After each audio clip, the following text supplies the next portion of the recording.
नमस्कार दोस्तों। आज मैं डिस्कस करने वाला हूँ रबर इंडस्ट्री के ऐसे चार शेयर के बारे में जो नेशनल स्टॉक एक्सचेंज और बॉम्बे स्टॉक एक्सचेंज पे ट्रेड होते हैं और इसमें इन्वेस्टमेंट करके आप अच्छा रिटर्न कमा सकते हैं। तो आइए शुरू करते हैं। पहला शेयर हमारा है एमआरएफ। ये एनएससी और बीएससी पर ट्रेड होने वाला सबसे कॉस्टली शेयर है इंडिया का और इसका करेंट मार्केट प्राइस 62,700 रुपीज़ है। 52 वीक लो 50,000 का इसने बनाया है 24 मार्च 2020 को due to corona effect and 52 week high है इसका 73,500। 52 week low 52 week high current market price को मैं इसलिए डिस्कस कर रहा हूँ क्योंकि हम लोग इसमें एक स्ट्रेटेजी अपनाते हैं। अगर कोई भी शेयर अपने 52 वीक हाई से नीचे ट्रेड कर रहा है ड्यू टू एक्सटर्नल रीज़न जैसे कि कोरोना के कारण, तो हम लोग क्या करेंगे, उस शेयर को परचेज करेंगे और कुछ दिन रखेंगे तो वो शेयर अपना 52 वीक हाई को टच कर सकता है। आइए, मार्केट कैपिटलाइजेशन इसका 28,000 करोड़ है। मार्केट कैपिटलाइजेशन क्या होता है? Current market price into number of share being traded. P price to earning ratio MRF का 21 है और इंडस्ट्री पी यानी रबर इंडस्ट्री का पी 19 है। टोटल डेट जो है एमआरएफ पे वो 1463 करोड़ का है, यानी कि इसने लोन लेके रखा है। प्रमोटर का शेयर होल्डिंग जो है 28% है और प्लेज शेयर नेग्लिजिबल है। फोर्थ क्वार्टर फाइनेंशियल ईयर 1920 में एमआरएफ का टोटल इनकम 3,745 करोड़ रुपीज़ है। Total expenditure 3,369 crore. इबिटा इसका 376 करोड़ है। टैक्स रिफंड इसको 375 करोड़ का मिला है। नेट प्रॉफिट इस क्वार्टर का 679 करोड़ है, फोर्थ क्वार्टर का। मैं आपको बता दूं कि रबर इंडस्ट्री में कॉस्ट टू यील्ड जो होता है वो बहुत, उसका जो मार्जिन रहता है वो बहुत कम रहता है। यहाँ पर देखिए आप 3,745 करोड़ टोटल इनकम है और एक्सपेंडिचर इसका 3,369 करोड़ है, तो आप समझ सकते हैं कि कितना का मार्जिन रहता है। हमारा दूसरा शेयर जो है Balkrishna industry. Current market price 1,349 rupees है। फेस वैल्यू इसका 2 रुपये का है। 52 वीक लो 24 मार्च 2020 को इसने बनाया 677 रुपीज़ का। 52 वीक हाई 1,383 रुपीज़ का है। मार्केट कैपिटलाइजेशन 26,000 करोड़ है। बालकृष्णा इंडस्ट्री का पी 26 का है। प्रमोटर का शेयर होल्डिंग सबसे ज़्यादा रबर इंडस्ट्री में 4 शेयर हैं, चारों शेयर में सबसे ज़्यादा प्रमोटर का शेयर होल्डिंग बालकृष्णा इंडस्ट्री में है और इसके कारण एमआरएफ के बाद सबसे अच्छा शेयर जो है बालकृष्णा इंडस्ट्री ही है। टोटल डेट इसका है 829 करोड़ का। आइए हम अब बालकृष्णा इंडस्ट्री के फाइनेंशियल के बारे में चर्चा करते हैं। बालकृष्णा इंडस्ट्री के फाइनेंशियल की बात करें तो इसका फोर्थ क्वार्टर फाइनेंशियल ईयर 19-20 का टोटल इनकम 1,437 करोड़ रुपीज़ है। एक्सपेंडिचर टोटल इसका 1,089 करोड़ रुपीज़ है। इबिटा इसका 348 करोड़ रुपीज़ है। इंटरेस्ट इसने पे किया है 2.41 करोड़ रुपीज़।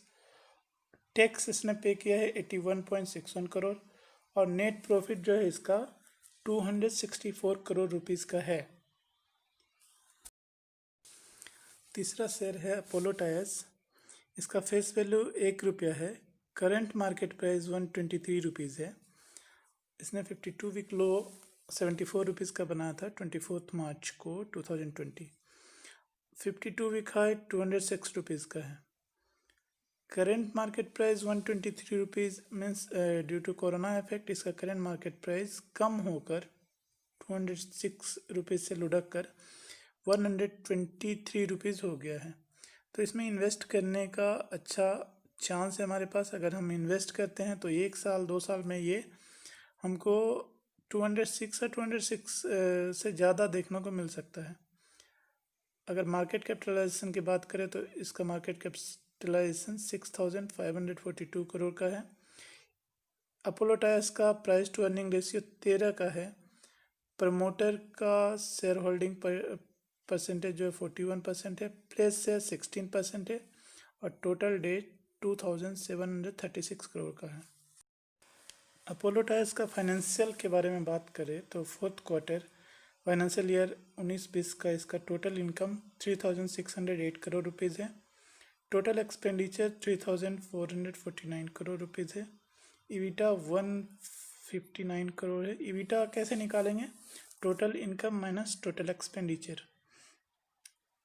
और इसका इंटरेस्ट इसने पे किया है 92 करोड़ रुपीज़ का। क्यों? क्योंकि इसका जो आप देखेंगे टोटल डेट ज़्यादा है। इसको टैक्स रिफंड 11 करोड़ रुपीज़ का मिला है। नेट प्रॉफिट जो देखिएगा वो 78 करोड़ रुपीज़ है। ये फोर्थ और लास्ट शेयर के बारे में डिस्कस करते हैं। सीएट लिमिटेड का करेंट मार्केट प्राइस 890 रुपीज़ है और सबसे बढ़िया बात है कि इसकी फेस वैल्यू जो है 10 रुपये का है। 52 वीक लो इसने 24 मार्च को ही बनाया था 601 रुपीज़ का। 52 वीक हाई 1100 रुपीज़ का है। तो समझ रहे हैं ये 52 वीक हाई से 200 रुपये सस्ता मिल रहा है आपको और एक साल में ये 1100 क्या 1200 भी जा सकता है। तो इसमें इन्वेस्टमेंट का बहुत अच्छा चांस है हमारे पास। मार्केट कैपिटलाइजेशन जो है इसका 3,712 करोड़ का है और सीएट लिमिटेड का प्राइस टू अर्निंग रेशियो 14 का है। प्रमोटर का शेयर होल्डिंग भी इसमें ज़्यादा है 47% का। कोई भी प्लेस शेयर नहीं है और टोटल डेट सीएट लिमिटेड पर 1,217 करोड़ का है। सीएट लिमिटेड का फोर्थ क्वार्टर का रिजल्ट फाइनेंशियल ईयर 19-20 का टोटल इनकम इसका 1,577 करोड़ है। टोटल एक्सपेंडिचर 1,476 करोड़ का है। ईबिटा 101 करोड़ का है। इंटरेस्ट 41 करोड़ इसने पे किया है इंटरेस्ट और इसका टैक्स जो इसने पे किया है 12 करोड़ का है। नेट प्रॉफिट 49 करोड़ रुपीज़ का है। चारों शेयर को अगर एक साथ कंपेयर करें तो फेस वैल्यू एमआरएफ का ज़्यादा है, पर क्योंकि इसका करंट मार्केट प्राइस बहुत ज़्यादा है तो ये रिटेल इन्वेस्टर के पहुंच से बाहर की बात है। हम लोग इसमें तो इन्वेस्ट करने वाले नहीं हैं। हम लोग देखेंगे बालकृष्णा इंडस्ट्री, अपोलो टायर्स और सीएट लिमिटेड को। तो बालकृष्णा इंडस्ट्री का जो है वो एमआरएफ के बाद सबसे अच्छा रबर इंडस्ट्री का शेयर है तो वो है बालकृष्णा इंडस्ट्री। क्यों? क्योंकि प्रमोटर शेयर होल्डिंग इसमें सबसे ज़्यादा है और अगर डेट की बात करें तो डेट भी बहुत कम है और इसका फाइनेंशियल्स भी बालकृष्णा इंडस्ट्री का बहुत अच्छा है। अपोलो टायर्स की बात करें तो इन्वेस्टमेंट के पर्पज़ से ये भी अच्छा है, इसका भी इनकम ज़्यादा है और इसमें सिर्फ यही है कि इसका डेट बहुत ज़्यादा है और इसका जो प्रमोटर है वो उन्होंने प्लेज करके रखा है शेयर, 16% शेयर को प्लेज करके रखा है। सीएट लिमिटेड का भी इन्वेस्टमेंट के पर्पज़ के लिए बहुत अच्छा शेयर है क्योंकि इसका फेस वैल्यू 10 रुपये का है और प्रमोटर का शेयर होल्डिंग ज़्यादा है और डेट कम है। आइए अब हम इन चारों शेयर्स के फाइनेंशियल का कंपेयर करते हैं। इसमें अगर टोटल इनकम देखें तो एमआरएफ का सबसे ज़्यादा है और एमआरएफ के बाद अगर सबसे ज़्यादा है तो अपोलो टायर्स का 3,608 करोड़ रुपीज़ है। एक्सपेंडिचर भी एमआरएफ का ज़्यादा है और अपोलो का भी बहुत ज़्यादा है। इंटरेस्ट की बात करें तो इंटरेस्ट पे किया है एमआरएफ 73 करोड़, अपोलो 92 करोड़ और सबसे कम इंटरेस्ट पे किया है बालकृष्णा इंडस्ट्री क्योंकि इसके पास सबसे कम डेट है।